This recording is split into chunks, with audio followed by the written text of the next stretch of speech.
ప్రియ సహోదరి సహోదరులారా, మీ జీవితాన్ని నాశనం చేసేది మీ నోరైన విషయం మీకు తెలుసా? మీ ఆశీర్వాదాలని పోగొడుతున్నది మీ నోటి వల్లే అని తెలుసా? మీకు శ్రమలు, కష్టాలు మీ నోటి ద్వారానే వస్తున్నాయనే విషయం మీకు తెలుసా? ప్రభు పేరిట మీ అందరికి వందనాలు, శుభములు తెలియజేస్తున్నాను. ఈ యొక్క వీడియోలో 5 అంశాల గురించి చెప్తాను. ఈ 5 అంశాలు మీరు గనక పాటించినట్లయితే, అనుసరించినట్లయితే దేవుని కృప, ఆశీర్వాదం, ఆయన మేలులు మీరు అనుభవించగలుగుతారు. మొట్టమొదటిదిగా మన నాలుక మీద జీవవాక్కులు ఉన్నాయని తెలుసా? మనం ఏం పలుకుతామో వాటికి జీవం వస్తుందని సామెతలకు రాసిన పత్రిక 18 అధ్యాయం 21 వచనంలో మనం చూడొచ్చు. లేఖనానుసారంగా మనం చూస్తే మన నాలుక మీద జీవవాక్కులు అనేవి ఉన్నవి. మనం ఏం మాట్లాడినా ఆచితూచి మాట్లాడాలి. ఎలా, ఏంటి, ఎందుకు, ఏ సందర్భంలో ఏం మాట్లాడాలో తగు మోతాదే మాట్లాడాలి. ఎందుకంటే వృధాగా మాట్లాడడం వల్ల దానికి జీవము కలిగి ఆ మాట నిజంగా నెరవేరుతుంది. కనుక మనం మాట్లాడేటప్పుడు కొంచెం జాగ్రత్తగా ఉండాలి. రెండవదిగా, మాట్లాడే ముందు ఆలోచించుకోవాలి. యాకోబు రాసిన సువార్త 1వ అధ్యాయం 19 వచనంలో మనం క్లుప్తంగా చూడవచ్చు. లేఖనానుసారంగా మనం ఏం మాట్లాడుతున్నా దేవుడు మన నోటి మాట చేతనే జీవవాక్కులు కలిగి ఉన్నాయని లేఖనం ద్వారా తెలియపరిచారు కదా. అలాగా మనం ఏం మాట్లాడాలో, ఏం మాట్లాడుతున్నామో జ్ఞానంగా ఆలోచించి మాట్లాడాలి. ఎలా పడితే అలాగా వృధాగా నీ మాటలను వ్యతిరేకంగా మాట్లాడటం కానీ, లేకపోతే తొందరగా జవాబు చెప్పడం లాంటివి కానీ, కంగారుగా కోపంలో ఏం మాట్లాడుతున్నామో తెలియకుండా మాట్లాడటం కానీ ఇలాంటివి చేయకూడదు. ఇక మూడవదిగా, చెడ్డ మాటలు మాట్లాడకూడదు. ఎఫెసీయులకు రాసిన పత్రిక 4వ అధ్యాయం 29వ వచనంలో మనం చూస్తాం. చెడు మాటలు అనగా బూతి మాటలు, ఒకరిని హేళన చేయటం, కించపరచటం, అవమానకరంగా మాట్లాడటం, విమర్శించటం లాంటివి చెడ్డ మాటల కింద వస్తుంది. ఇటువంటి మాటలు మన నోటికి రానివ్వకుండా మనము చాలా జాగ్రత్తగా ఉండాలి. తెలిసి అనటం వేరు, తెలియక అనటం వేరు. కానీ ఏదైనా తప్పే కనుక చెడ్డ మాటలు ఉచ్చరించకూడదు, మాట్లాడకూడదు. వాటిని నీ నోటి నుంచి ఇప్పుడే తొలగిపోవాలని ప్రార్థించండి. చెడ్డ మాటలు కానీ ఎప్పుడు నీ నోటి నుంచి రానివ్వకండి.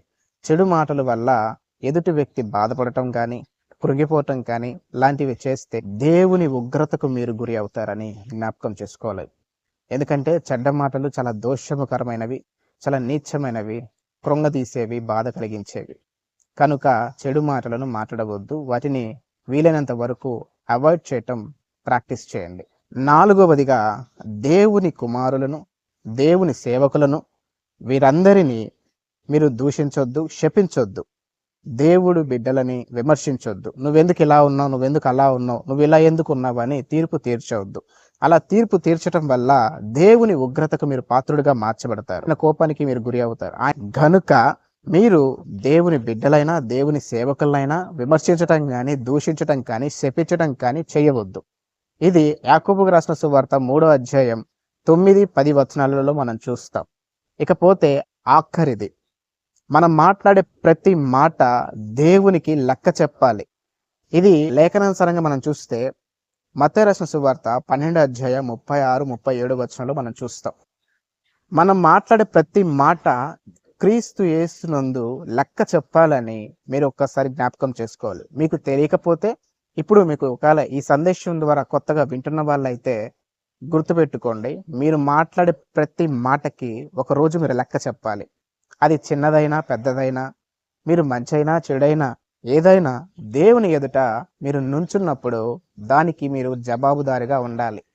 అది ఒకసారి మీరు మనసులో పెట్టుకొని ప్రతి మాటని జాగ్రత్తగా మాట్లాడండి.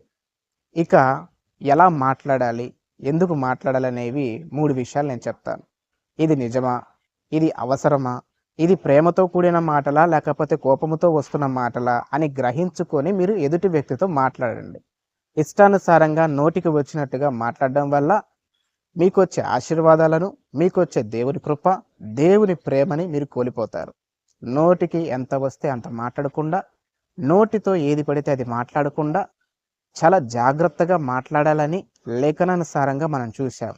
ఇంకా ఆఖరిగా కీర్తనలకు రాసిన సువార్త 141 అధ్యాయంలో 3వ వచనంలో, యెహోవా నా నోటికి కావలి ఉంచుము, నా పెదవుల ద్వారమును కాయుము అని మీరు ప్రార్థించాలి. అలా ప్రార్థించినప్పుడు క్రమక్రమముగా మీ జీవితంలో మీరు మార్పులను చూస్తారు. కళ్ళు మూసుకోండి, ప్రార్థనలు ఏకీభవించండి. మహాపరిశుద్ర ప్రేమ స్వరూపి జీవంకల దేవ మీకు వందనాలు.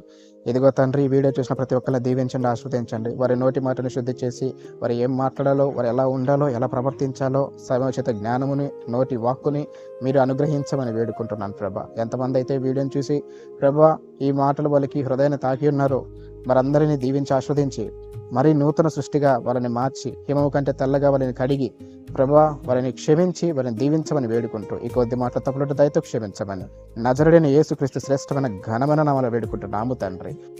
ఆమేన్. Praise the Lord. దేవుని ఆశీర్వాదం, ఆయన కృప మీ కుటుంబాలకు మీకు ఎప్పుడు తోడుగా ఉండాలని ఎప్పుడు మేము ప్రార్థిస్తూ ఉంటాం. Praise the lord.